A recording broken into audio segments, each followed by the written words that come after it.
So very good evening to all of you. मैं रवि और आज की इस क्लास में आप सभी का बहुत बहुत स्वागत करता हूं और उम्मीद करता हूं कि आप सब बहुत अच्छे होंगे।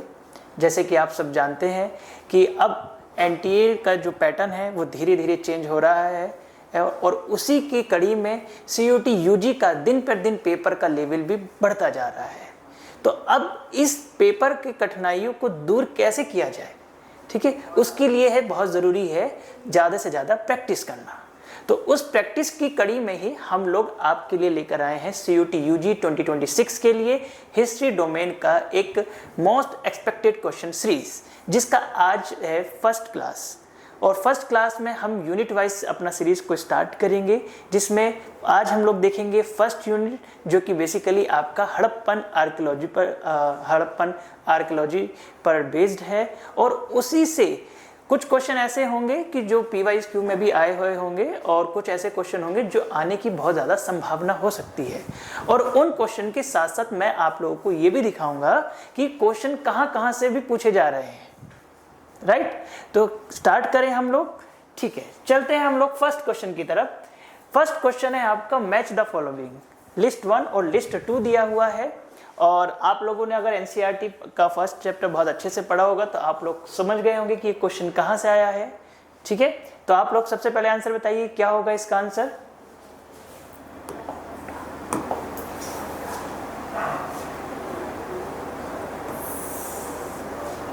आप लोगों की बुक के सेकंड या थर्ड पेज पे एक मैप दिया हुआ है। मुझे लगता है आप लोगों को इतना बोलते ही ध्यान आ गया होगा, है ना। तो आपकी बुक पे एक मैप दिया हुआ है और उस मैप में हड़प्पन साइट्स दी हुई है। ये सवाल वहीं से लगभग पूछा गया है। ठीक है, अब क्या है, पहला साइट दिया हुआ है कालीबंगन। कहाँ पर पड़ता है ये आपका, बोलो, राजस्थान में। अब देखो, मान लो आपको, अब ऐसे क्वेश्चन में हम लोग एलिमिनेशन मेथड भी यूज कर सकते हैं। सपोज आपको जो है एक का ही पता है, आपको नहीं पता कि शोरतुगई कहाँ है, धोलावीरा कहाँ है या बनावली कहाँ है। ठीक है, आपको एक साइड का पता है तो आप देखो एलिमिनेशन मेथड कैसे लगाओगे। आपको पता है कि कालीबंगन राजस्थान में है। देखो ए आपका थर्ड से मिलेगा तो दो ऑप्शन में थर्ड दिया हुआ है, ये भी रॉन्ग और ये भी रॉन्ग। तो इतना तो कंफर्म है कि या तो आंसर सेकंड होगा या आंसर फोर्थ होगा। ठीक है, अब आप लोगों ने धोलावीरा का नाम भी बहुत ज्यादा सुना होगा। शोरतुगई मैं नहीं एक्सपेक्ट करके चल रहा कि आप लोगों को पता है। ठीक है, कुछ लोगों को जरूर पता होगा, लेकिन शोरतुगई बहुत कम लोग सुन पाते हैं कि हाँ शोरतुगई जगह कहाँ है। बट धोलावीरा का नाम, मुझे लगता है कि अगर इंडस वैली सिविलाइजेशन आप लोगों ने पढ़ा है तो धोलावीरा का नाम आप लोगों ने जरूर सुना होगा। तो धोलावीरा कहाँ पर है आपका, गुजरात में। तो आप देखो सी मिलेगा आपका सेकंड से, सी सेकंड से एक ही ऑप्शन में दिया हुआ है, ऑप्शन नंबर बी में। ठीक है, अब आप देख लीजिए शोरतुगई आपका कहां पर है, अफगानिस्तान में है, और आपका बनावली कहां पर है, हरियाणा में है। तो ये क्या था, हड़प्पन साइट्स पर बेस्ड एक आपका मैचिंग का क्वेश्चन है और इस पर क्वेश्चन और भी बनाए जा सकते हैं। चलते हैं हम लोग देखते हैं और कौन कौन सी साइट्स पर क्वेश्चन बन सकता है। हम कुछ और साइट्स देखते हैं। आप लोगों ने ये मैप आपकी बुक्स का ही है, ठीक है, और ये मैप आप लोगों ने बहुत अच्छे से देखा होगा। इस मैप को बहुत अच्छे से स्टडी करना है क्योंकि जिस तरह से ये मैचिंग का क्वेश्चन बनाया गया है, हो सकता है कि एनटीए नेक्स्ट टाइम जो है आपका दूसरी साइट्स देके जो है इस क्वेश्चन को थोड़ा सा चेंज कर दे। क्लियर, क्या है, अब राखीगढ़ी, मीठाथल और बनावली ये कहां पर पड़ते हैं, तीनों हरियाणा में। कहां पर पड़ते हैं, हरियाणा।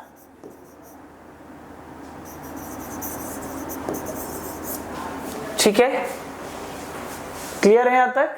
सपोज अभी जैसे आपका बनावली क्वेश्चन पूछा हुआ है, ठीक है, हो सकता है यहां पर नेक्स्ट आपको दे दे मीठाथल, राखीगढ़ी दे दे नाम, है ना। तो इस तरह से साइट्स का चेंज कर सकता है, तो आपको बाकी साइट्स भी ध्यान रखना है। ठीक है, ये तो एक क्वेश्चन हो गया। अब इसके अलावा और कौन कौन सी साइट्स कहां पर है, तो राखीगढ़ी, बनावली और मीठाथल तीनों कहां पर है, हरियाणा में। ठीक है, दूसरा है कालीबंगन जो अभी हम लोगों ने देखा ही है, ये कहां पर है, राजस्थान में। ठीक है, नेक्स्ट जो सबसे फेमस है आपका रंगपुर लोथल, ठीक है, ये सब कहां पर पड़ता है, या धोलावीरा, ये आपका आता है गुजरात, ठीक है। मोहनजोदाड़ो, ठीक है, ये पाकिस्तान में पहुंच जाएगा, ठीक है। इसी तरह से आपका आमरी है, चनहुदड़ो है, और ये धोलावीरा मैं आप लोगों को बता ही चुका हूं गुजरात में, ठीक है। तो जितनी भी साइट्स यहां पर दी हुई है उन साइट्स को भी आपको ध्यान में रखना है, क्योंकि यहां पर पहले भी क्वेश्चन बनते रहे हैं और नेक्स्ट टाइम भी क्वेश्चन यहां पर बनता रहेंगे। तो इस मैप को बहुत अच्छे से स्टडी करना है, इस पर बेस्ड क्या क्वेश्चन हो सकता है ये आपके सामने मैं दिखाया हूं। नेक्स्ट क्वेश्चन क्या है, नेक्स्ट क्वेश्चन देखते हैं हम लोग। नेक्स्ट क्वेश्चन दिया है, dash is the name used for god Shiva in पौराणिक ट्रेडिशन। पौराणिक परंपराओं में भगवान शिव के लिए क्या नाम प्रयुक्त हुआ है। अभी आप लोग सोच रहे होंगे कि एक क्वेश्चन तो कहीं पढ़ा नहीं है, हमने पूरा चैप्टर पढ़ लिया है, हमें तो कहीं दिखा नहीं है। अब देखो कहां से आया है क्वेश्चन, ये बोलो क्या आंसर होगा। अगर किसी ने पढ़ा है तो जल्दी बताओ क्या आंसर होगा इसका, फटाफट। क्योंकि हम लोग जो पढ़ते हैं वो क्या लिखा आता है कि हाँ हड़प्पा सभ्यता में पशुपति का नाम ज्यादातर लोग जानते हैं, या एक योगी की जो है आपको मोहर मिली है, मूर्ति मिली है ना, या पशुपति की मूर्ति मिली है, इस तरह से लाइक दैट, है ना। बट आंसर आप सुन के खुद चौंक जाएंगे कि ये भी कहीं चैप्टर 1 में लिखा हुआ था क्या, और मैं आपको दिखाऊंगा कि कहां से उठाया गया है क्वेश्चन। ये बोलो पहले आंसर बताओ आप लोग, क्या आएगा आंसर। पौराणिक परंपराओं में भगवान शिव के लिए कौन सा नाम प्रयुक्त हुआ है। आंसर है इसका डी। अब देखो आंसर क्या है, रुद्र। क्या लिखा हुआ है, the earliest religious text the Rigvedas between 1500 mention a deity named Rudra which is a name later used for Shiva in subsequent mythological tradition। क्या है, हिंदी में देख लो कि सबसे आरंभिक धार्मिक ग्रंथ ऋग्वेद में रुद्र नामक देवता का उल्लेख मिलता है, जो कि बाद की पौराणिक परंपराओं में शिव के लिए प्रयुक्त हुआ है। आप जब जाओगे अपने एनसीईआरटी के फर्स्ट चैप्टर में तो लास्ट से 2-3 पेज छोड़कर ही आपको वहां पर दिखेगा, नीचे की साइड में जो है ये लिखा हुआ है इस तरह से। ये बॉक्स आप लोग देख रहे होंगे और इस तरीके का पिक्चर वहां पर बना हुआ है। तो पौराणिक परंपराओं में जो भगवान शिव के लिए कौन सा नाम प्रयुक्त हुआ है, रुद्र, ठीक है। कई बार बच्चे सोच सकते हैं, क्योंकि इंडस वैली सिविलाइजेशन हम लोग पढ़ रहे हैं, तो अगर नहीं पढ़ा हुआ है क्वेश्चन तो जनरली बच्चे सोचेंगे कि हाँ पशुपति होगा या योगी होगा, लाइक दैट, इस तरह का है।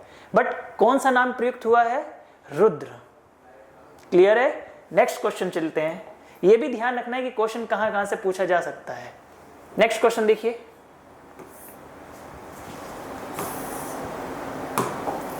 नेक्स्ट क्वेश्चन एक फिर से मैचिंग का है, और इसमें क्या है जो आपका साइट्स दिया है और उस साइट से किस चीज के हमें एविडेंसेस मिले हैं वो दिया हुआ है। क्योंकि इस तरीका का क्वेश्चन भी बहुत बार पूछा गया है। ये क्वेश्चन कई तरह से पूछा जा सकता है आपका पेपर में, जैसे आपका 1 लाइनर क्वेश्चन हो सकता है, मैचिंग का क्वेश्चन हो सकता है, या आपका फिल इन द ब्लैंक्स करके कोई क्वेश्चन दिया जा सकता है। तो एक ही क्वेश्चन से कई सारे तरह के क्वेश्चन बनाए जा सकते हैं, राइट। अब अलग अलग क्वेश्चन बनाने से अच्छा मैंने इसमें 4 मतलब एक मैचिंग का क्वेश्चन बना के मतलब 4 क्वेश्चन को एक साथ ऐड कर दिया है, जिससे क्या होगा कि एक सिंगल क्वेश्चन की जगह आपके पास 4 क्वेश्चन की इंफॉर्मेशन पहुंच जाएगी। सबसे पहले अब वही वाला ट्रिक अपनाएंगे, एलिमिनेशन मेथड। इसमें से बहुत सारी चीजें ऐसी होंगी जो आप लोगों ने पढ़ रखी होंगी। जैसे क्या होगा, आप लोग सबसे पहले इसका आंसर बताइए कि इसका आंसर क्या होगा, बोलिए। वही मेथड लगाओ, एलिमिनेशन मेथड लगाओ, क्या होगा।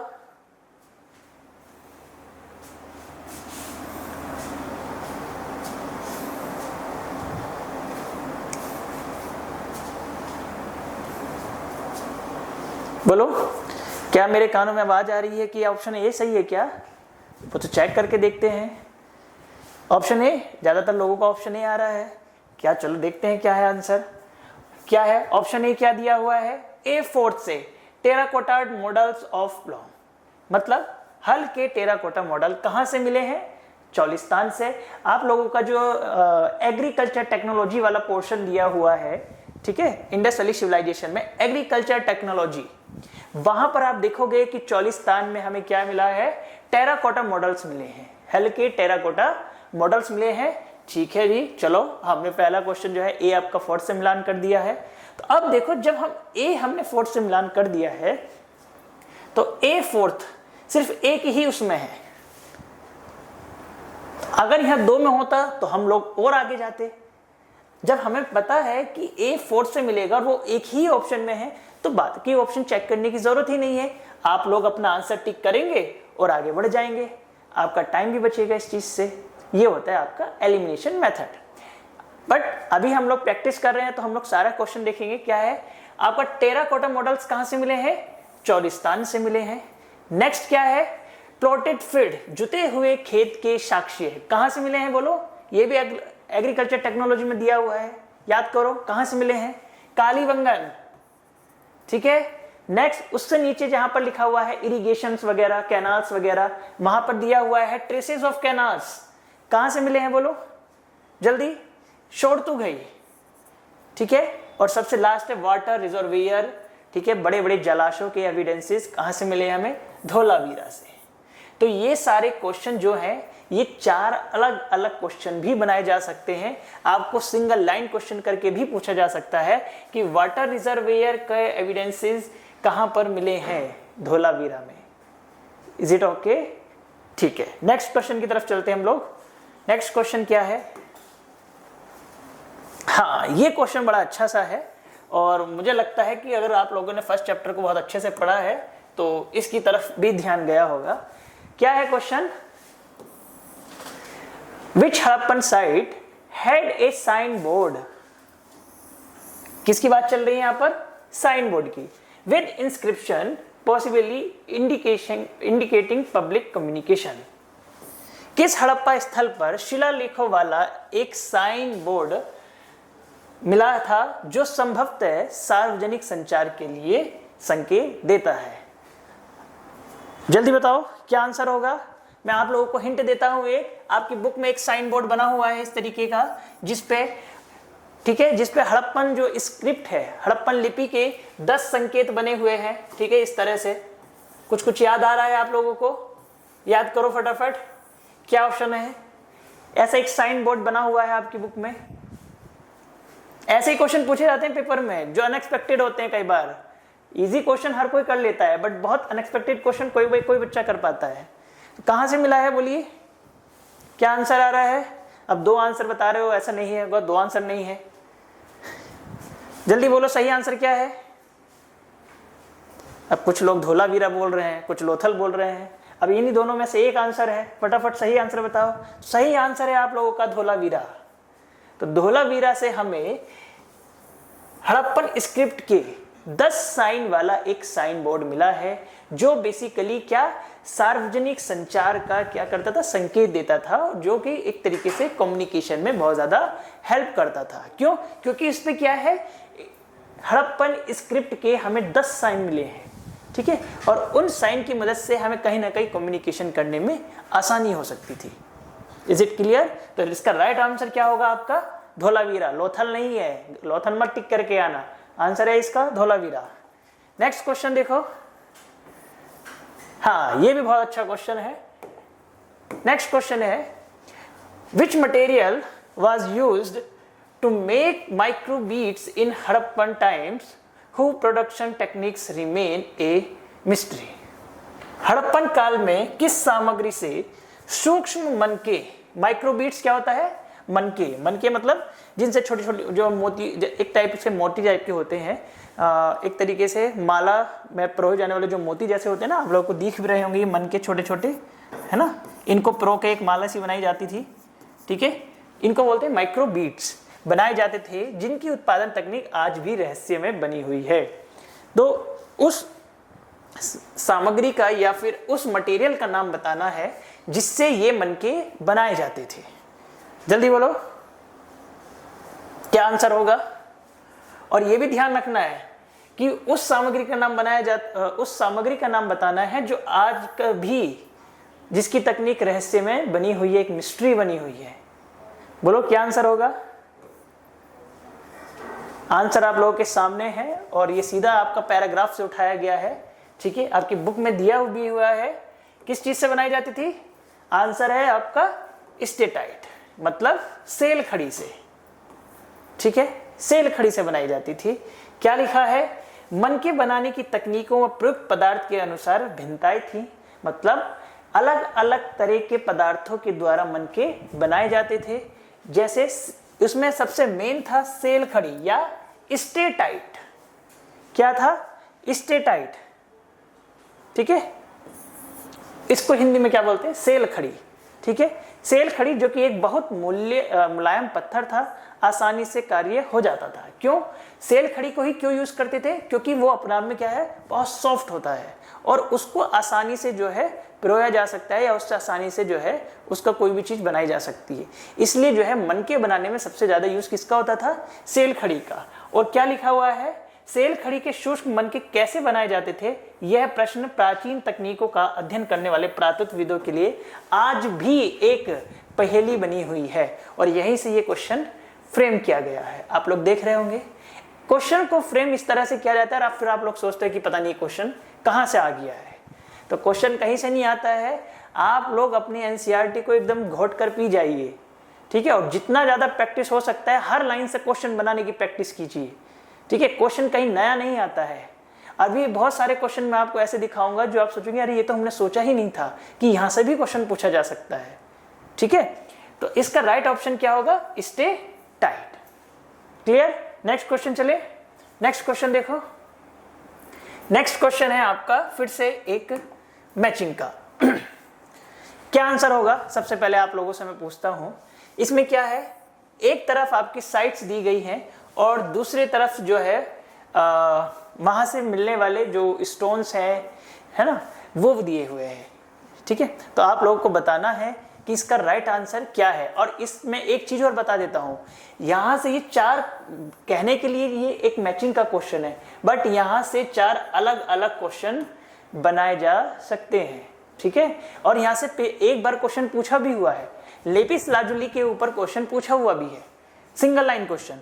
तो आप सोच सकते हैं कि यहां से मैचिंग का क्वेश्चन तो पूछा ही जा सकता है। इनफैक्ट आपका जो है वन लाइनर क्वेश्चन भी पूछा जा सकता है या आपको मैचिंग में करके भी क्वेश्चन पूछा जा सकता है। क्लियर? बताइए इसका क्या ऑप्शन होगा? अगर आप लोगों ने थोड़ा बहुत भी पीवाईक्यू अगर रिवाइज किया है तो इसका आंसर आप लोग जरूर बताएंगे। बोलिए क्या है आंसर इसका?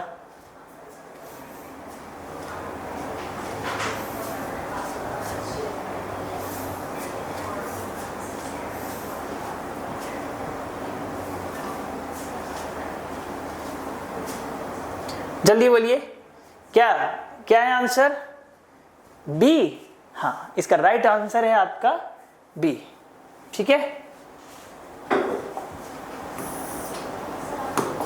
कहां है आप देखो, कहां से क्वेश्चन पूछा हुआ है ये।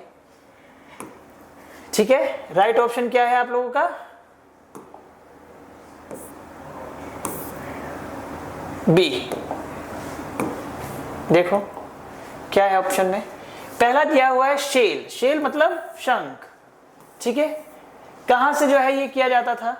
अब देखो थोड़ा सा देख लो कि जो आपका क्राफ्ट्स था, क्राफ्ट्स प्रोडक्शन। ठीक है, crafts production Indus valley civilisation में या हड़प्पन जो सिविलाइजेशन है उसमें जो क्राफ्ट प्रोडक्शन था उसके लिए जो है कई सारी चीजों को क्या किया जाता था, बाहर से मंगाई जाती थी या अलग अलग जगहों से चीजें मंगाई जाती थी। तो उन्हीं का ही जो है यहाँ पे डिस्क्रिप्शन इसमें दिया हुआ है। क्या दिया हुआ है कि हड़प्पावासी शिल्प उत्पादन हेतु माल प्राप्त करने के लिए कई सारे तरीके अपनाते थे, जैसे नागेश्वर और बालाकोट में जहां शंख आसानी से उपलब्ध था। ठीक है, तो शेल जो है वो कहां से प्राप्त हुआ था है हमें? नागेश्वर से। ठीक है, तो ए आपका मिलेगा सेकंड से, ये कंफर्म हो चुका। ए मिलेगा सेकंड से। अब ए सेकंड में एक में ही है तो राइट ऑप्शन क्या हो जाएगा आपका? Option B. बट ये खेल आपको पेपर में खेलना है ऐसा एलिमिनेशन का। ठीक है, एलिमिनेशन सीख गए ना? आपको एक पता है, आप एक से कर सकते हो। सपोज आपको शेल का नहीं पता है, क्या करोगे? लेपिस लाजुली तो पता होगा ना, ये पीवाईक्यू का क्वेश्चन है। लेपिस लाजुली एक नीले रंग का स्टोन होता था, लार्ज वर्ड मणि नीले रंग का स्टोन है, और वो कहां से मिला है? अफगानिस्तान के शोरतुघई। ये तो जरूर पता होगा। तो लेपिस लाजुली के कहां से? शोरतुघई से। तो बी मिलेगा आपका फर्स्ट से, और बी फर्स्ट का एक ही में दिया हुआ है, आप इससे भी आंसर निकाल सकते हैं। ठीक है, तो राइट ऑप्शन हो जाएगा आपका ऑप्शन बी। कार्लिनियन कहां से मिला है? लोथल से। ठीक है, और स्टेटाइट सेल खड़ी आपका साउथ राजस्थान से प्राप्त हुआ है, और जिसका डिस्क्रिप्शन पूरा नीचे लिखा हुआ है। क्या है, एक बार पढ़ लेते हैं पूरा। ऐसे ही कुछ अन्य पुरास्थल सुदूर अफगानिस्तान के शोरतुघई, ठीक है, जो अत्यंत कीमती माने जाने वाले नीले रंग के पत्थर लार्ज वर्ड मणि मतलब लेपिस लाजुली के अच्छे स्रोत के निकट स्थित था, तथा लोथल जो कार्नेलियन, अभी हम लोगों ने इसी की चर्चा की। तो सोचो पूरा इस पैराग्राफ से क्वेश्चन जनरेट कर दिया है, तो सोचो यहां से और कितने क्वेश्चन बनाए जा सकते हैं। ठीक है, तो आपको चैप्टर को किस तरह से पढ़ना है ये बहुत ज्यादा इंपॉर्टेंट है। ठीक है, आपने 12th में जैसा पढ़ा है, बट सीयूटी के लिए अब आपको थोड़ा सा अपना अप्रोच बदलना होगा, थोड़ा सा डीप डाउन स्टडी करना होगा, फैक्ट्स पे थोड़ा ज्यादा ध्यान देना होगा, कॉन्सेप्ट के साथ साथ फैक्ट पे भी ज्यादा ध्यान देना होगा। ठीक है, लोथल से क्या? कार्लेनियन। दूसरा सेल खड़ी या स्टेटाइट कहां से? साउथ राजस्थान। ठीक है, साउथ राजस्थान से जो है हमें इसके सोर्सेस मिलते हैं। क्लियर? नेक्स्ट क्वेश्चन देखो। नेक्स्ट दिया हुआ है, which Harappan site is known for having the largest number of walls indicating advanced water management. कौन सा हड़प्पा स्थल सबसे अधिक कुओं की उपस्थिति के लिए प्रसिद्ध था, जो उन्नत जल प्रबंधन का संकेत देता है? कौन सा है? जल्दी बोलो, जल्दी बोलो, कौन सा है? और वहां पर जो है एक संख्या भी लिखा हुआ है, मैं आपको इतना हिंट कर दे रहा हूं, बुक में कुओं की व वॉल्स की जो है संख्या भी लिखी हुई है कि लगभग यहां से इतने कुएं मिले हैं। तो सोचो एक नया क्वेश्चन और जनरेट हो सकता है। ये तो एक क्वेश्चन है ही, एक नया क्वेश्चन और जनरेट हो सकता है कि कितने कुओं की संख्या प्राप्त हुई है। ठीक है, क्या है आंसर? है इसका मोहनजोदाड़ो।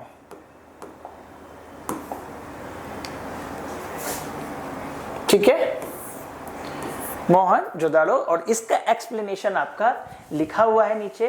ठीक है, कई आवासों में कुएं थे जो अधिकांशतः एक ऐसे कक्ष में बनाए गए थे जिसमें बाहर से आया जा सकता था, और जिनका प्रयोग संभवतः राहगीरों द्वारा किया जाता था। विद्वानों का अनुमान है कि मोहनजोदड़ो में कुओं की संख्या लगभग 700 थी, और ये एक अपना आप में नया क्वेश्चन जनरेट हो सकता है कि मोहनजोदड़ो में विद्वानों के अनुसार मोहनजोदड़ो में कुओं की संख्या लगभग कितनी थी। तो यहां से भी ये क्वेश्चन पूछा जा सकता है, आई थिंक एक बार पूछा भी गया है। ठीक है, तो आप लोग यहां से ये क्वेश्चन पूछ सकता है, तो इसी को घुमा करके एक नया क्वेश्चन और जनरेट कर सकता है कि ऐसा कौन सा हड़प्पन स्थल है जहां पर सबसे अधिक कुओं की संख्या प्राप्त हुई है या कुओं की सबसे ज्यादा उपस्थिति देखी गई है। तो आंसर होगा आपका मोहनजोदाड़ो।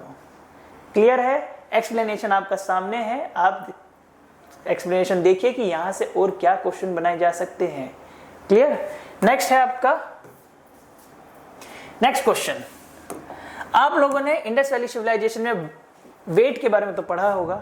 ठीक है, तो उसी पर एक क्वेश्चन दिया हुआ है कि which of the following is not a characteristics. ये वर्ड बहुत इंपॉर्टेंट है, कई बार बच्चे इसको इग्नोर कर देते हैं या ध्यान नहीं देते हैं और आंसर टिक करके आ जाते हैं गलत। इसमें पूछा है कि कौन सा नहीं है। ठीक है, तो क्या है? Which of the following is not a characteristics feature of Harappan weights.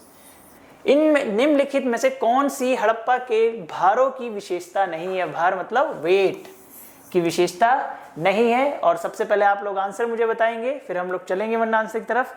बोलिए क्या आंसर होगा इसका?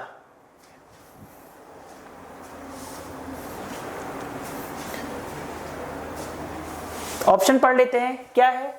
Followed binary and decimal series. हाँ, द्विआधारी बाइलिंगुअल। ठीक है, बाइनरी का यूज किया जाता था और डेसिमल का यूज किया जाता था। बिल्कुल सही लग रहा है। ठीक है, क्यूबिकल इन शेप, घनाकार शेप होती थी बाटों की, बिल्कुल होती थी। मेड ऑफ चर्ट, किस चीज से बने होते थे?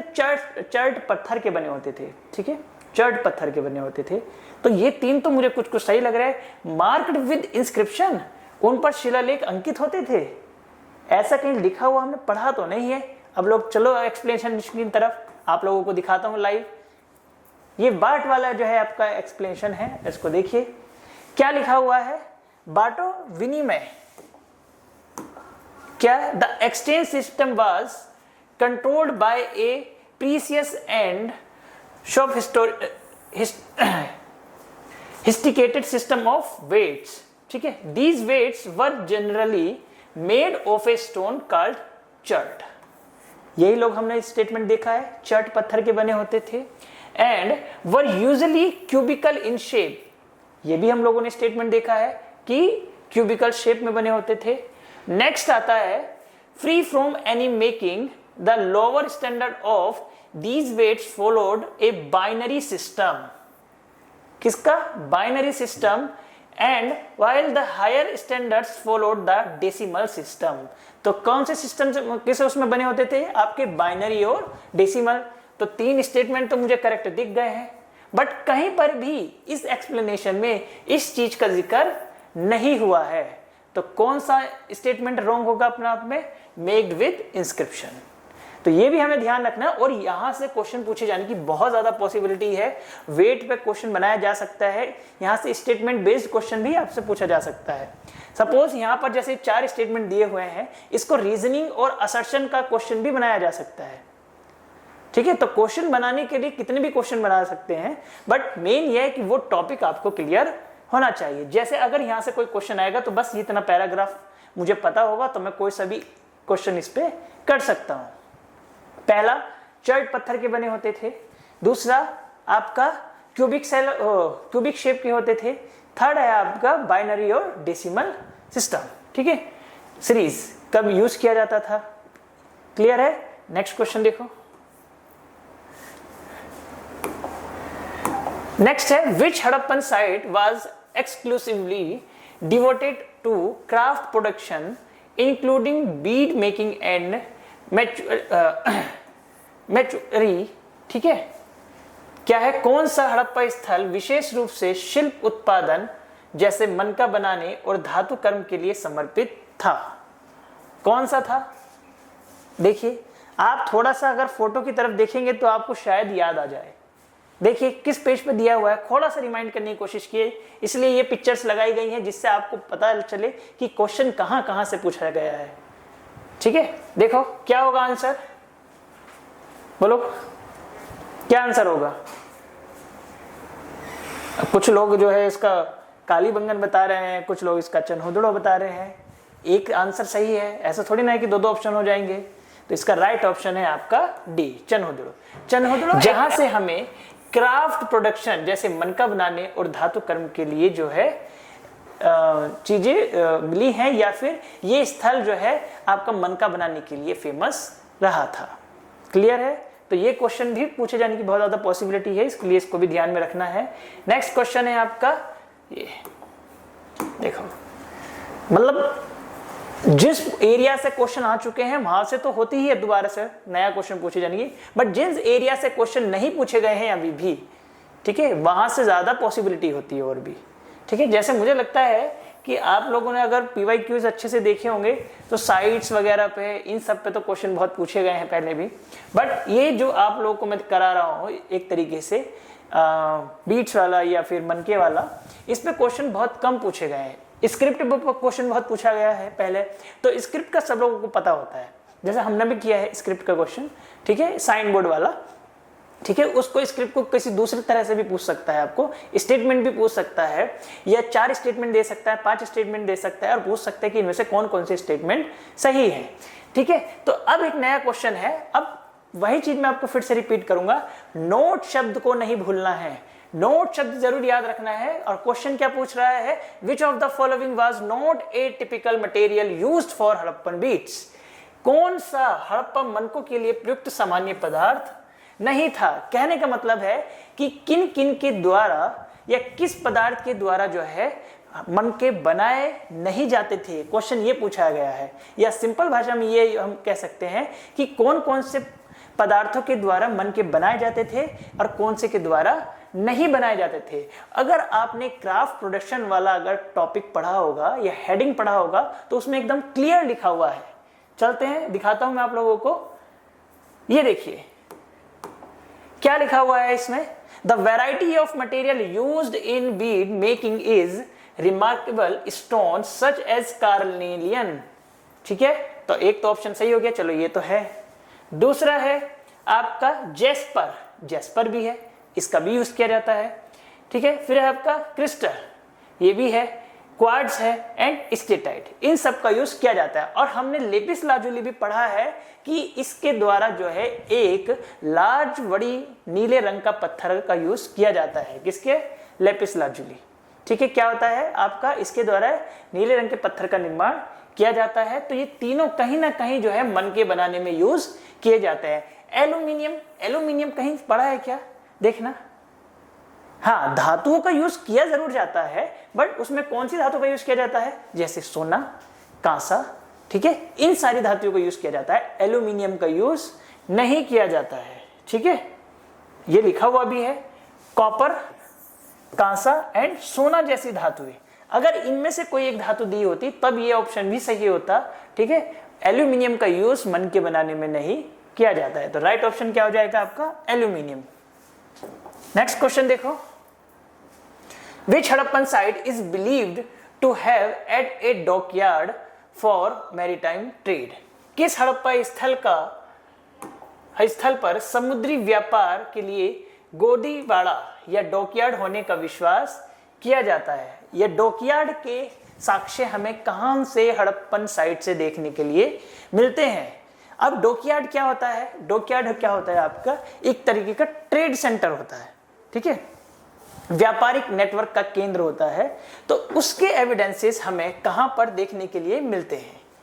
बोलो। अब बहुत इजी क्वेश्चन है ये, डॉकयार्ड का हर जगह सुनने के लिए मिलता है और आपकी बुक में भी दिया हुआ है। आप लोगों ने अगर ट्रेड वाला पोर्शन पढ़ा होगा तो उसमें जरूर देखने के लिए मिला था। ठीक है, तो इसके एविडेंस हमें लॉथल में देखने के लिए मिलते हैं। किसके? डॉकयार्ड के। डॉकयार्ड आपका एक तरह का ट्रेड नेटवर्क का केंद्र सेंटर है। ठीक है, नेक्स्ट है आपका, which of the following is a key reason for the decline of the Harappan civilisation according to the recent studies. अब आप लोगों ने जो है हड़प्पन सभ्यता के डिक्लाइन के कई सारे कारणों के बारे में पढ़ा होगा। ठीक है, जैसे कि भाई नदियों ने अपना रुख बदल लिया, आर्यों का आक्रमण हुआ, ठीक है, बाढ़ आना, फ्लड आना, ठीक है, और जलवायु का परिवर्तन होना, ऐसे तमाम कारणों के बारे में आप लोगों ने अपना पढ़ा होगा। बट अभी उसमें क्वेश्चन में क्या पूछा है आपका? पूछा है कि which of the following is a key reason for the decline of the Harappan civilisation according the recent studies. Recent studies की बात कर रहा है, तो ये पॉइंट जरूर ध्यान रखना है। ठीक है, वरना इस क्वेश्चन में आप मिस्टेक कर सकते हो। वो पूछ रहा है कि रिसेंट स्टडीज कौन सा है, रिसेंट स्टडीज के अकॉर्डिंग हड़प्पन सभ्यता के डिक्लाइन का कौन सा कारण है? तो कौन सा है? अब ये सारे कारण तो कहीं ना कहीं हमने पहले पढ़ रखे हैं। ठीक है, विदेशी आक्रमण, ज्वालामुखी विस्फोट, ये सब। बट इसमें आपको एक अलग लग रहा होगा, लॉस ऑफ सेंट्रल कोऑर्डिनेशन। ठीक है, केंद्रीय समन्वय की हानि। अब लॉस ऑफ सेंट्रल कोऑर्डिनेशन क्या है? इसका मतलब ये था कि जो शहरी आपका जीवन था, शहरी जीवन था हड़प्पा सभ्यता के टाइम पर, शहरी जीवन और व्यापारिक नेटवर्क के बीच जो व्यवस्था थी वो धीरे धीरे क्या होने लगी? कमजोर पड़ने लगी, या वो व्यवस्था खराब होने लगी, जिसकी वजह से जो है आपका सेंट्रल कोऑर्डिनेशन जो था वो धीरे धीरे खराब हो गया। और वो जिस तरह से चीजें हो पा रही थी, व्यापार धीरे धीरे कम होता चला गया और सारी चीजें बहुत सारी कम होती चली गई, शिल्प उत्पादन कम हो गया। तो इससे क्या हुआ? आपका कोऑर्डिनेशन धीरे धीरे कमजोर पड़ने लगा और कहीं ना कहीं ये उसके पतन का एक कारण भी बनता चला गया। ये चीज आपका रिसेंट स्टडीज बताती है।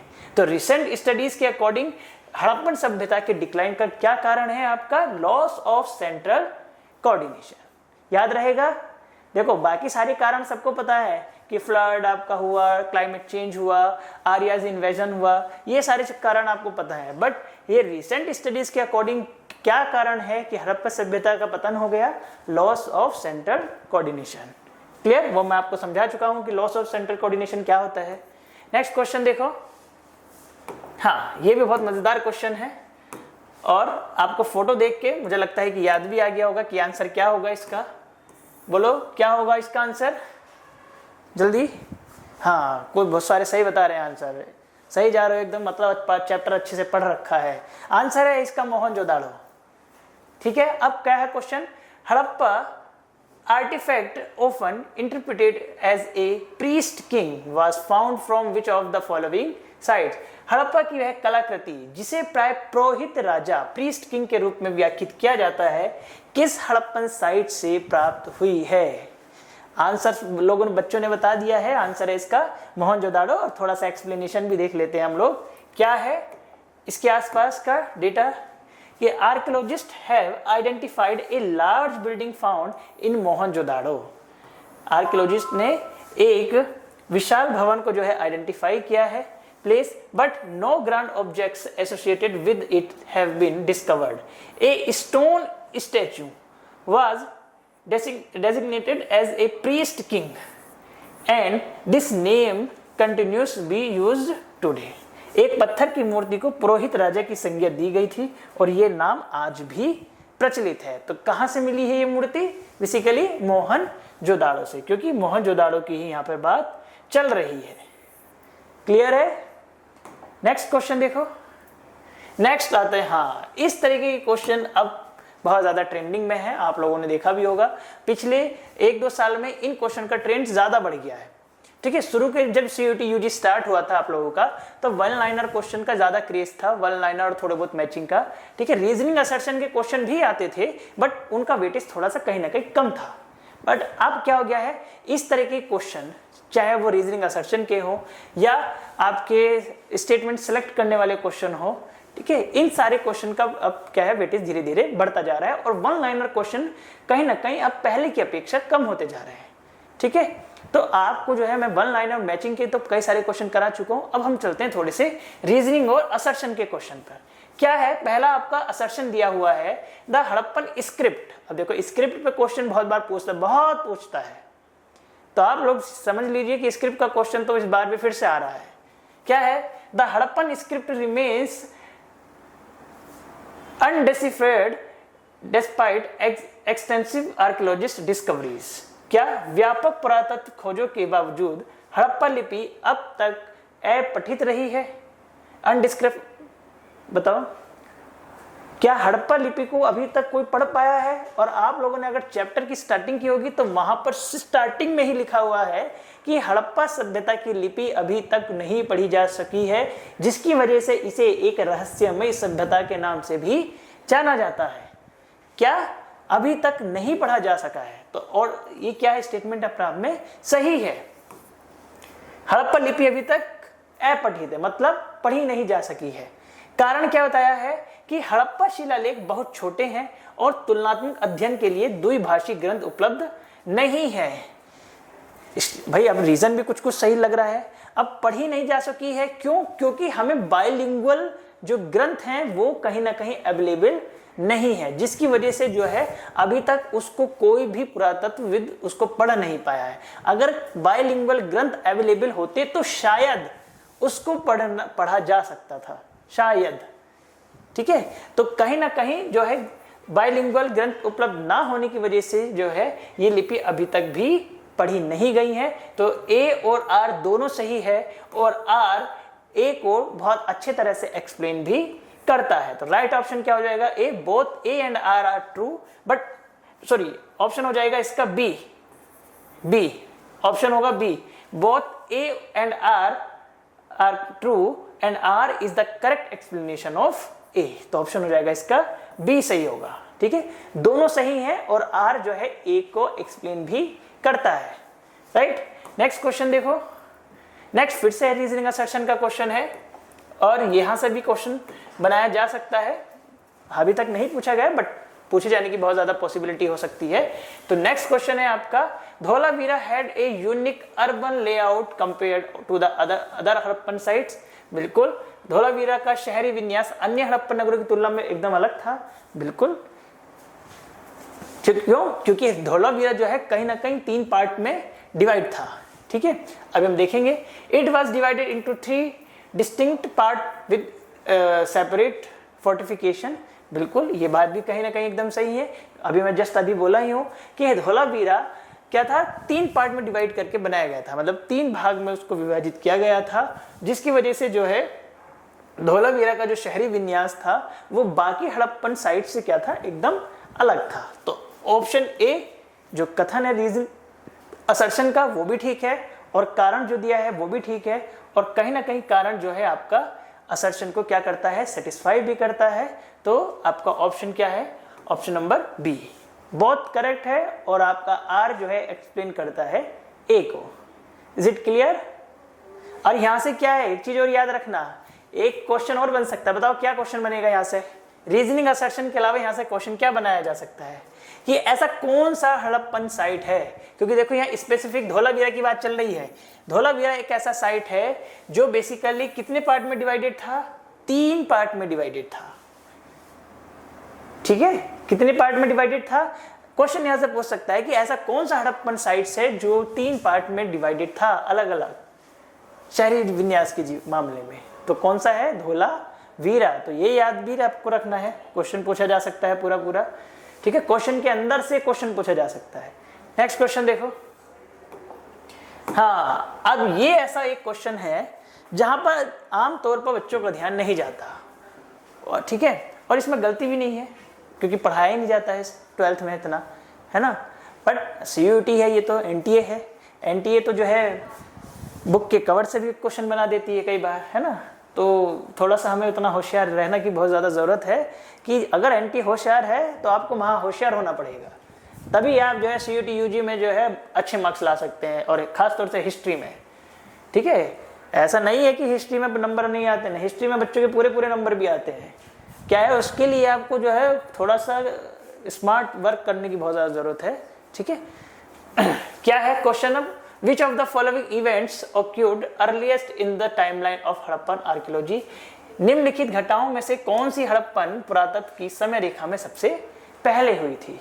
अब आप लोग सोच रहे होंगे कि हमने पूरा चैप्टर पढ़ लिया है, बट सर हमें तो ये कहीं दिखाई नहीं दिया है। अगर आपको मैं याद दिलाऊं तो सबसे चैप्टर के अंत में एक टाइमलाइन दी होती है, याद आया कुछ? हाँ हाँ सर याद आया। बस ऐसे ही याद रखना है मेरे कहते ही। ठीक है, तो हर चैप्टर के लास्ट में एक टाइमलाइन दी होती है। चलो मैं आपको लोगों को दिखाता भी हूँ, ये रही। याद आया कुछ अब? हाँ याद आया होगा, बिल्कुल आया होगा। अब उसमें क्या पूछा है कि इस टाइमलाइन के अकॉर्डिंग सबसे पहले घटना कौन सी घटित हुई है? क्या है? Exhibition of Dholavira by RS Bisht. कहाँ है धोलावीरा का? देखो धोलावीरा कब किया गया था RS बिस्त के द्वारा? 1990 में। ठीक है, दूसरा है exhibition of Mohenjodaro by RD Banerjee. Mohenjodaro कब जो है आपका एग्जीबिशन किया गया था? 1980 में। Exhibition begins at Mohenjodaro, sorry ये होगा आपका 1925 में। ठीक है, नेक्स्ट है आपका discovery of Harappan seals by Cunningham. Cunningham के द्वारा हड़प्पा मोहरों की खोज कब की गई थी? और ये सबसे ऊपर ही लिखा हुआ है 1875 में। फोर्थ है आपका बीबी लाल द्वारा कालीबंगन की खुदाई, और ये कब की गई थी? बीबी लाल के द्वारा कालीबंगन की खुदाई आपका 1960 में। तो अब मुझे बताओ कि इसमें सबसे पहले घटना कौन सी घटित हुई? आप लोगों को अगर ये टाइमलाइन थोड़ा भी आइडिया होगा तो आप इस क्वेश्चन को आराम से मार्क कर सकते हैं, बट अगर किसी ने इस पे जरा सा भी ध्यान नहीं दिया है तो क्वेश्चन मतलब सही करने के कम चांस है। तो इसलिए मैं उन सारे एरियाज पर भी आप लोगों को फोकस करा रहा हूं जहां से क्वेश्चन पूछे जाने की बहुत ज्यादा पॉसिबिलिटी हो सकती है। और ऐसा नहीं है कि इस तरह का क्वेश्चन पूछा नहीं गया है, पिछले 1-2 सालों में तो इस तरह के क्वेश्चन और ज्यादा पूछे गए हैं ऐसी एरिया से। क्यों? क्योंकि मेन चैप्टर तो हर कोई पढ़ लेता है, बट ऐसे पोर्शन को ज्यादातर बच्चे इग्नोर कर देते हैं या उसको पढ़ना भूल जाते हैं। ठीक है, तो इसका राइट ऑप्शन हो जाएगा आपका option C, discovery of Harappan seals by Cunningham. ठीक है, तो इस तरीके की टाइमलाइन भी हम लोगों को याद रखनी है। अब एक और नया क्वेश्चन है, देखो क्या है। अब ऐसे क्वेश्चन ना हर कोई स्टूडेंट्स नहीं कर पाता है कई बार। ठीक है, जो एक एक्स्ट्राऑर्डिनरी स्टूडेंट होता है ना, वो थोड़ा स्मार्ट वर्क ऑलरेडी करके चलता है कि मुझे औरों से आगे कैसे निकलना है। ठीक है, तो बस आपको सब वैसे ही बनना है। देख लो, हिस्ट्री में पूरे में से पूरे लेके आना है आप सबको। क्या है next question? Which of the following archaeologist introduced stratigraphic exhibition method of Harappan sites? निम्नलिखित पुरातत्वविदों में से किसने हड़प्पा स्थलों पर स्तरीय खुदाई पद्धति की शुरुआत की थी? स्ट्रेटिग्राफिक एग्जीबिशन मेथड का यूज किस पुरातत्वविद के द्वारा किया गया था? बताओ मुझे इसका आंसर। अब बहुत फेमस नाम है, बहुत फेमस आर्कियोलॉजिस्ट है, क्या है? अब दो ऑप्शन बता रहे हो, फिर से आप ऐसा कंफ्यूज करोगे तो कैसे काम चलेगा? एक आंसर बताना होता है ना। बताओ एक आंसर क्या होगा? हाँ, आप बताया ना सही, मॉर्टिमर व्हीलर। तो राइट ऑप्शन क्या होगा? Mortimer wheeler. मॉर्टिमर व्हीलर के द्वारा ही किस मेथड का यूज किया गया था? स्ट्रेटिग्राफिक एग्जीबिशन मेथड, मतलब स्तरीकृत आपके खुदाई पद्धति का प्रयोग मॉर्टिमर व्हीलर के द्वारा किया गया था। ठीक है, नेक्स्ट क्वेश्चन ये। अब ऐसा क्वेश्चन आप लोगों को लगा होगा कि क्वेश्चन कहां से पूछ लिया है, बड़ा अजीब तरीके का क्वेश्चन है, ऐसा क्वेश्चन तो हमें कहीं पढ़ने के लिए मिला नहीं है। अब ऐसे क्वेश्चन आपकी बुक्स में जो हरे नीले पीले रंग के बॉक्स बने होते हैं ना, देखी होगी ना, एनसीईआरटी की बुक बड़ी रंगीन तरीके की होती है ना, जगह जगह जो है अलग अलग कलर के बॉक्स बने होते हैं। ये उसी में से पूछा गया एक क्वेश्चन है। क्या है आपका?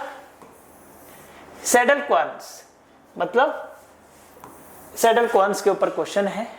क्या? Were found in considerable numbers and they seems to have been the only means in use for grinding cereals. This description on saddle querns were found in a book title. देखो main क्या है यहाँ पर, book का title दिया हुआ है, further exhibition at Mohenjodaro 1937। अब पूछा क्या है?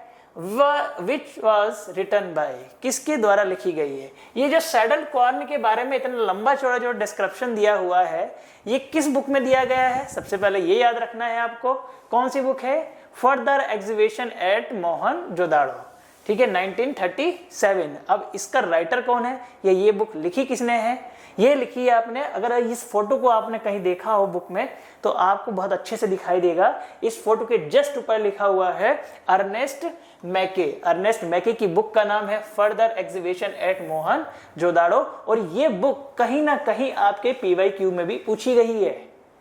सोचो, अब इस क्वेश्चन को कितने दूसरे तरीके से पूछा है। इस क्वेश्चन को थोड़ा सा लेंथी बना दिया है, थोड़ा सा टफ बना दिया है, बट पूछा क्या है सीधा सीधा कि इस बुक का राइटर कौन है। और बुक और राइटर पर आप मान के चलिए 3 से 4 क्वेश्चन आपके पूरे पेपर में देखने के लिए मिल जाएंगे। तो बुक एंड राइटर ये बहुत ज्यादा इंपॉर्टेंट है। अभी और भी 1-2 क्वेश्चन मैं इस पर कराऊंगा बुक एंड राइटर पर। तो सोचो इस तरीके का क्वेश्चन देखने में कितना टफ है और है कितना ईजी। अगर आप लोग थोड़ा सा स्मार्ट स्टडी करेंगे तो ऐसे क्वेश्चन को भी आसानी से कर ले जाएंगे। तो राइट ऑप्शन हो जाएगा आपका अर्नेस्ट मैके। ठीक है, तो ऐसे लंबे चौड़े क्वेश्चन को देख के ना घबराना नहीं है कि पता नहीं क्या पूछ लिया है। अरे तुम्हारी जान नहीं ले लेगा, प्राण नहीं निकाल लेगा ऐसा क्वेश्चन। ठीक है, तो इतना डरना नहीं है, थोड़ा सा हिम्मत बांधे रखना है। ठीक है, क्या है नेक्स्ट क्वेश्चन? नेक्स्ट है आपका असर्शन रीजनिंग का है। पहला दिया हुआ है असर्शन में, the great bath eight Mohenjodaro was likely used for ritual purpose. बिल्कुल आप लोगों ने पढ़ा होगा कि जो ग्रेट बाथ है आपका, या विशाल स्नानागार जिसे बोलते हैं, उसका यूज कहीं ना कहीं रिचुअल्स के लिए या रिचुअल्स पर्पस से किया जाता था। बिल्कुल सही है। अब रीजन क्या दिया है? It was a large public structure with A water tight tank and surrounding rooms. यह एक विशाल सार्वजनिक संरचना थी जिसमें जल रोधी टैंक और आसपास कमरे बने हुए थे। बिल्कुल, आपने अगर मोहनजोदाड़ो वाला पोर्शन पढ़ा होगा और उसमें सिटाडेल एक हेडिंग दिया हुआ है, उस सिटाडेल हेडिंग में एकदम क्लियरली मेंशन्ड है कि आपका मोहनजोदाड़ो का जो ग्रेट बाथ है वो रिचुअल पर्सन के लिए या रिचुअल पर्पस के लिए यूज किया जाता था। क्यों? क्योंकि ये एक तरह एक विशाल क्या था, स्ट्रक्चर थी और इसके आसपास क्या थे, कमरे बने हुए थे। एकदम क्लियरली मेंशन्ड है, सीटाडेल वाला हेडिंग आप लोग जाके देखेंगे बुक में आज ही, और आपको ये पूरा स्टेटमेंट एज इट आपको मिल जाएगा। क्या है, दोनों अपना में स्टेटमेंट सही है और आर क्या है, ए को पूरी तरह से सेटिस्फाई भी करता है। तो राइट ऑप्शन क्या हो जाएगा, both A and R are true and R is the correct explanation of A. समझ में आया यहां तक? ठीक है, कुछ नया नहीं है, वही सब है, बस उसको क्वेश्चन आंसर फॉर्म में फ्रेम कर दिया है। पढ़ा वही सब है आप लोगों ने जो आप 12th में पढ़ते आए हैं, बट थोड़ा सा उसको क्या है, क्वेश्चन आंसर का लेवल थोड़ा सा बढ़ा दिया है। ठीक है, नेक्स्ट क्वेश्चन देखो। नेक्स्ट है, देखो, हाँ, अब इस तरीके का क्वेश्चन सोच रहे होंगे कहां से पूछ लिया है ना? कहीं से नहीं पूछा है, आपकी बुक से ही पूछा हुआ है। क्या है, origins of a civilisation book written by Raymond and Bridget Elchin was published in which year? अब ऐसी बुकों को लेके बड़े हाथ पांव फूल जाते हैं कई बार, है ना? क्यों? क्योंकि सन पूछ लिया है और सन हमारी याद होता नहीं है ना? बट कुछ सन तो देखो याद करना पड़ेगा, ऐसे काम तो नहीं चलेगा। पूरे फुल में से फुल मार्क्स चाहिए तो थोड़ा मेहनत तो चली चाहिए, है ना? बाकी स्टूडेंट्स की तरह ही मेहनत करोगे तो बाकी की तरह ही नंबर आएंगे, अलग नहीं आएंगे। अब अलग नंबर भी लाना है, मेहनत भी नहीं करना चाहते तो वो पॉसिबल नहीं है। समझ रहे हैं ना? ठीक है, तो अब ऐसे क्वेश्चन कहां से पूछा जाता है? आप देखिए, ये आप लोगों ने अपने बुक के चैप्टर के सबसे एंड में इस तरीके का बॉक्स बना देखा होगा, देखो, और ये क्वेश्चन यहीं से ही उठाया हुआ है। क्या है, रेमंड एंड ब्रिजेट एल्चिन 1997, कब प्रकाशित की गई ये बुक? 1997 में। राइट ऑप्शन क्या हो जाएगा, 1997। Is it clear? अब सोचो, इस बार ये क्वेश्चन पूछा है एल्चिन की बुक का, हो सकता है कि इस बार आपसे ये वाला पूछ ले। श्रीन रत्नाकर, एक फेमस बुक है इनकी, मैचिंग में भी क्वेश्चन यहां से पूछ सकता है कि एक तरफ आपका राइटर का नाम दे, एक तरफ आपका बुक्स का नाम दे। यहां से आपको मैचिंग का भी क्वेश्चन पूछ सकता है और सिंगल लाइन क्वेश्चन भी पूछ सकता है, या ये भी पूछ सकता है कि अंडरस्टैंडिंग हड़प्पा ये किसकी बुक है? श्रीन रत्नाकर की। ये बहुत इंपॉर्टेंट बुक है, बहुत फेमस बुक है। खास तौर से हड़प्पा सिविलाइजेशन को पढ़ने के लिए श्रीन रत्नाकर की बुक को सबसे ज्यादा रेफर किया जाता है। ठीक है, तो ये बुक तो आप एकदम माइंड में बिठा लीजिए कि अंडरस्टैंडिंग हड़प्पा किसकी बुक है? श्रीन रत्नाकर की। और इसी तरह से जीएल पोशेल की भी बुक है आपका, द इंडस सिविलाइजेशन। ठीक है, तो इन बुक का कहीं अलग नहीं है नाम, ये आपके आउट ऑफ सिलेबस से नहीं है, आपके सिलेबस में ही दिया हुआ है। बट इस तरीके के बॉक्स को पढ़ना भी बहुत ज्यादा आजकल जरूरी हो गया है, क्योंकि यहाँ से क्वेश्चन अब पूछे जा रहे हैं। नेक्स्ट क्वेश्चन क्या दिया है, मैच द फॉलोइंग। और जिस क्वेश्चन की बात मैं आप लोगों को अभी बता रहा था कि राइटर और बुक्स आजकल बहुत ही फेवरेट ये बना हुआ है। एनटीए का जो भी एग्जाम होता है, सीयूटी पीजी हो, सीयूटी यूजी हो, नेट जेआरएफ हो, बुक एंड राइटर का तो जरूर कोई ना कोई क्वेश्चन होता ही है। 3-4 क्वेश्चन तो पेपर में मिलेंगे ही मिलेंगे आपको। ठीक है, तो क्या है, एक तरफ आपके राइटर दिया हुआ है और दूसरी तरफ उसकी बुक। अब ये बुक कहीं अलग से नहीं आई है, आप सामने आपको ये पेज दिखाई दे रहा होगा, ये आपकी ही बुक का पेज है। और देखो, बुकों के नाम सारे यहीं से उठाए हैं पेपर वाले ने। ठीक है, ये क्वेश्चन कहीं एक बार पीवाईक्यू में आया हुआ भी है। तो देखो, इस तरह का क्वेश्चन आपका ये मैचिंग में पूछा है। हो सकता है कि इस बार इनमें से कोई एक बुक उठा के आपके वन लाइनर क्वेश्चन पूछ ले, या ये भी हो सकता है कि यहां से कोई पैराग्राफ दे और ये पूछे कि इनमें से ये पैराग्राफ किस बुक से लिया गया है, सपोज। इसलिए मैंने आपको पूरा पेपर पेज दिखाया है कि ये पेज, इस तरह के पेज जो आपकी बुक में हरे नीले पीले रंग के हैं, उनको इग्नोर नहीं करके चलना है। आजकल क्वेश्चन वहां पर भी बहुत ज्यादा टारगेट, मतलब वहां से बहुत ज्यादा क्वेश्चन पूछ रहा है। ठीक है, जो कि हम लोग जनरली छोड़ देते हैं। क्या दिया हुआ है, अभी इस बुक का नाम हम लोगों ने पढ़ा ही है, रेमंड एंड ब्रिज एल्चिन की बुक है, ओरिजिन ऑफ ए सिविलाइजेशन। ठीक है, ए मिलेगा 4th से, कायदे में तो हमारा आंसर आ गया है, बट और देख लेते हैं। मॉर्टिमर व्हीलर की बुक का क्या नाम है? Harappan 1946, ancient India. अब कहां लिखा हुआ है, ये रहा, Mortimer wheeler, Harappan 1946, ancient India. Next है जॉन मार्शल। जॉन मार्शल की क्या बुक का नाम क्या है? देखो कहां है जॉन मार्शल, ये रहा, Mohenjodaro and the Indus civilisation. C मिलेगा 1st से। और जीएफ डेल्स की बुक का नाम है आपका the mythical massacre at Mohenjodaro. Clear? तो आपका जो ये बुक एंड ऑथर का क्वेश्चन है ये आउट ऑफ सिलेबस नहीं होता है, ये आपकी बुक से ही निकाला गया कोई क्वेश्चन होता है।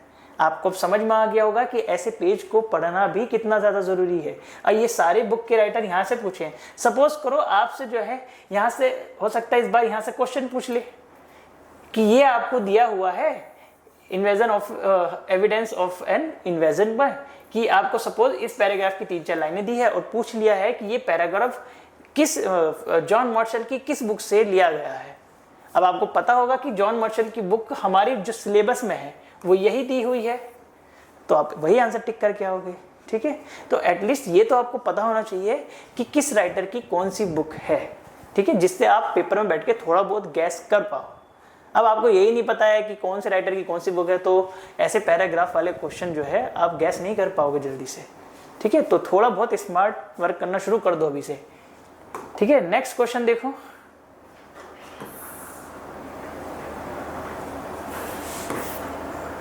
नेक्स्ट क्वेश्चन दिया हुआ है, point the evidence not considered as a proof of agriculture technology Harappan culture. Harappa संस्कृति की कृषि तकनीक का प्रमाण न मानने वाले प्रमाण को चिन्हित करिए। मतलब कि इन चारों में से ऐसा कौन सा ऑप्शन है जो कृषि तकनीक के बारे में नहीं है। अब हम लोगों ने पढ़ा होगा एग्रीकल्चर टेक्नोलॉजी के बारे में, तो टेराकोटा बुल का यूज किया ही जाता था। ठीक है, दूसरा टेराकोटा मॉडल्स ऑफ फ्लो हम लोगों ने स्टार्टिंग के क्वेश्चन में देखा है। ट्रेसेस ऑफ कैनाल्स ऑफ शोरतुगाई ये भी स्टार्टिंग में देखा है। सब चीज जैसे पहले ही पढ़ चुके हैं, तो ये सारे तीनों ऑप्शन तो हैं, बट जो ग्रिड पैटर्न स्ट्रीट्स है ये आपका एग्रीकल्चर का पार्ट नहीं है। ये क्या है, आपका टाउन प्लानिंग का पार्ट है। किसका है? टाउन प्लानिंग का। ठीक है, टाउन प्लानिंग का पार्ट है। ठीक है, तो राइट आंसर हो जाएगा आपका option number 3, grid pattern streets. ठीक है, तो 3 ऑप्शन इसके सही होते हैं और एक इसका ऑप्शन गलत है। ये तीनों आपके एग्रीकल्चर से रिलेटेड और ये आपका टाउन प्लानिंग से रिलेटेड है। तो ये हम लोग क्वेश्चन यहीं पर कंप्लीट करते हैं फर्स्ट चैप्टर के। देखो, फर्स्ट चैप्टर से ऐसा नहीं है कि क्वेश्चन और नहीं बनाए जा सकते, यहाँ से क्वेश्चन और भी बनाए जा सकते हैं। ठीक है, और बट यहाँ से वो क्वेश्चन मैंने ज्यादातर उठाए जिन पर अभी बहुत कम क्वेश्चन पूछे गए हैं या फिर थोड़े बहुत पूछे गए हैं, तो उसको थोड़ा सा अलग रूप देकर पूछा है मैंने। ठीक है, तो हमें क्या करना है, किस तरह से पढ़ना है, यहाँ पर मैंने आपको वो भी बताया है कि कहाँ से एरिया से क्वेश्चन ज्यादातर अब पूछे जा रहे हैं। ठीक है, अब जैसे स्क्रिप्ट क्या है, स्क्रिप्ट पे क्वेश्चन हमने ज्यादातर वहां पर स्टेटमेंट वाला देता है, बट हमने यहाँ रीजनिंग असर्शन में पूछ लिया है। वेट पे क्वेश्चन पूछता है, उसके डिक्लाइन पे पूछता है, साइट्स पे पूछता है, इन्हीं सबसे क्वेश्चन पूछता है। और दूसरा आपका राइटर एंड बुक। तो थीम्स हम लोगों ने ऑलमोस्ट सारी कवर की है इस चैप्टर की। जिस जिस थीम पर क्वेश्चन पूछा जाता है, चाहे वो क्राफ्ट्स हो या आपका ट्रेड हो या साइट्स हो या फिर उसका डिक्लाइन हो, तो थीम्स कोई भी हमने यहाँ पर नहीं छोड़ी है। ठीक है, और होने के लिए तो देखो इस चैप्टर से और बहुत सारे ढेर सारे क्वेश्चन बनाए जा सकते हैं, बट हम ये उम्मीद करके चलते हैं कि जो क्वेश्चन अब तक पूछे जा चुके हैं वो तो हम लोग PYQ में जो है, जब PYQ की सीरीज करेंगे वहां पे मैं आप लोगों को कराऊंगा ही। बट मोस्ट एक्सपेक्टेड क्वेश्चन क्या हो सकते हैं, जो कि सीरीज का नाम ही है मोस्ट एक्सपेक्टेड, वो आज मैंने आपके सामने डिस्कस किया है यूनिट 1 के। नेक्स्ट क्लास में हम लोग यूनिट 2 के मोस्ट एक्सपेक्टेड क्वेश्चन को लेकर चलेंगे। और आज के लिए इतना ही, और सभी को बहुत बहुत धन्यवाद।